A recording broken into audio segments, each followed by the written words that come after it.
had superheroes all around us this week in Vacation Bible School. And you see images of them hanging on the wall, even on this Sunday morning. But we've heard this morning, just heard, Dave sharing with us, about Stephen, a man who was chosen to wait on tables, the tables of widows and orphans. And this Stephen was the first superhero of the Christian faith, the church's first martyr. Having said that about Stephen, we've all seen the gates of deep darkness. Probably not many of us here who haven't known the pain of disease, the sting of death, the loneliness of a divorce, the agony of betrayal, ache of rejection. There have been times in most of our lives when we were not having the time of our life. You think back and remember some of those times when you weren't having the time of your life. Life at times does seem to seal tombs, bury hopes, and nail dreams to the heart of them. There are those who say that there's no way out of the darkness. There are those who say that life is but a series of passing through the gates of deep darkness. In recent years, we've seen riots in the streets, cars burning, stores looted, school shootings, terrorist bombings and shootings and stabbings and beheadings. It seems like the darkness descends and the violence rages. Terror, even now, reigns in the streets of London and Paris. Children are murdered and ancient Christian sites are destroyed, all in the name of God. Rage and incivility in our government, in the White House, in our newsrooms across the nation. Rhetoric that speaks of guns and killing and terrible things. There are those who say that we must get used to darkness and stop searching for the light. There are those who say we better get used to the darkness because when the darkness is lit up, there's only more darkness. The Bible, though, folks, presents another way. An alternative to wandering forever in the dark, or getting used to the dark, or only seeing more dark. And it's found in the biblical doctrine of hope. Stephen incarnated that hope when he looked beyond the darkness of the human evil closing in on him. As people surrounded him and picked up stones and were getting ready to stone him to death. He looked beyond that darkness, closing in on him, and he perceived Christ's comforting presence near at hand.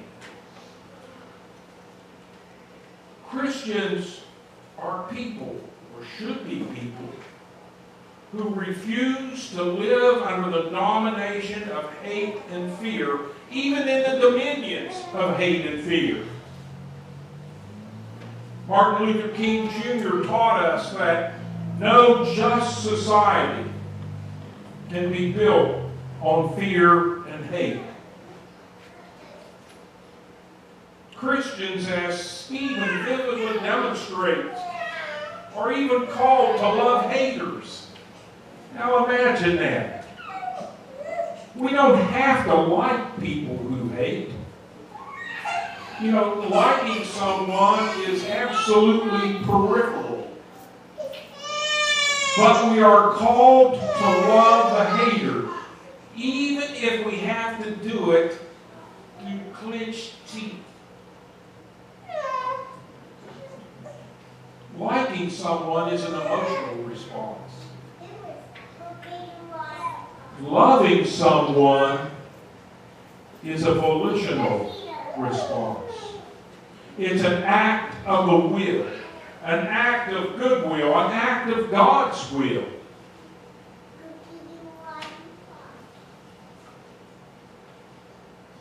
Augustine said that hope was the best of the three virtues. He says that faith only tells us that God is. Love only tells us that God is good, but hope tells us that God will work God's will. Hope is not, what you understand is hope is not about locating glimmers of light amid the darkness. That's not hope. Hope is about darkness that overwhelms us. Darkness that is so dense and tense, we cannot even see ourselves, who we are, why we are here, where we have been, and where we are going. And in the midst of that oppressive night, there appears the biblical image of hope, the morning star. Morning has broken. In American Indian culture, the morning star symbolically reconciles all opposites, night and day, earth and sky, darkness and light. The morning star stands guard between the darkness of the night and the light of day. It appears only when day and night are balanced, when there is nothing in the sky. And suddenly, where there was nothing, the morning star appears. It doesn't last very long. I've seen it. I love to go camping. Don't get an opportunity to do it very often. At that time right before dawn, when everything is at its darkest, the morning star appears. That is why when we see that first flickering morning star, we know that night has given birth to a new day. I am the morning star. Well, Jesus lacks words to us. And they appear on the last page of every Bible. On the last page of every Bible, you will find Jesus saying, I am the morning star. And the morning star pulls the morning in behind it, just as certainly as Jesus pulls the kingdom in behind him. Stephen is a symbol of hope. In the midst of a chaotic, swirling darkness of violence and madness that is corroding our minds and destroying our societies. But what hope, you may ask, is answered in Stephen's story. Stephen's life is not spared. His action does not negate any plans for future persecutions. In fact, the bloodlust raised at his stoning gained momentum and spawned centuries of Christian persecution. But Stephen turned toward the heavens, seeking the light of the morning star. as darkness closed in around him. That's why Stephen was not overcome by the hatred hurled at him with every stone. Stephen's witness endured far beyond his final personal confrontation with the darkness outside the gates of Jerusalem. Because Stephen demonstrated how all believers, no matter what their earthly status, could incarnate Christ, the morning star, in themselves. His martyrdom became not a tombstone, but a burning bush for the infant church. Who knows, but that Stephen came to his humble position of table server. And that's what he was, folks. He was chosen to be a table server so the apostles didn't have to do it today. They'd go out and preach the gospel, the good news. Who knows but that Stephen came to his humble position of table server for such a time as this? Who knows but that you are for such a time as this? Huh? Who knows? Who knows but that God is waiting to bless some simple act?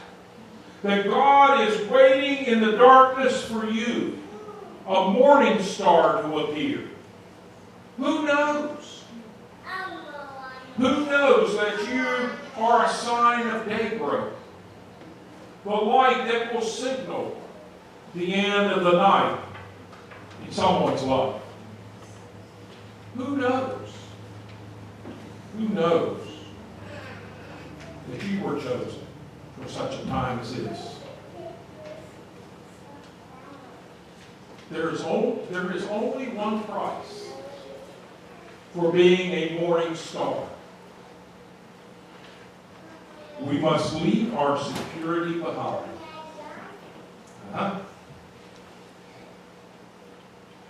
We must be willing to say and do things that will make us a target.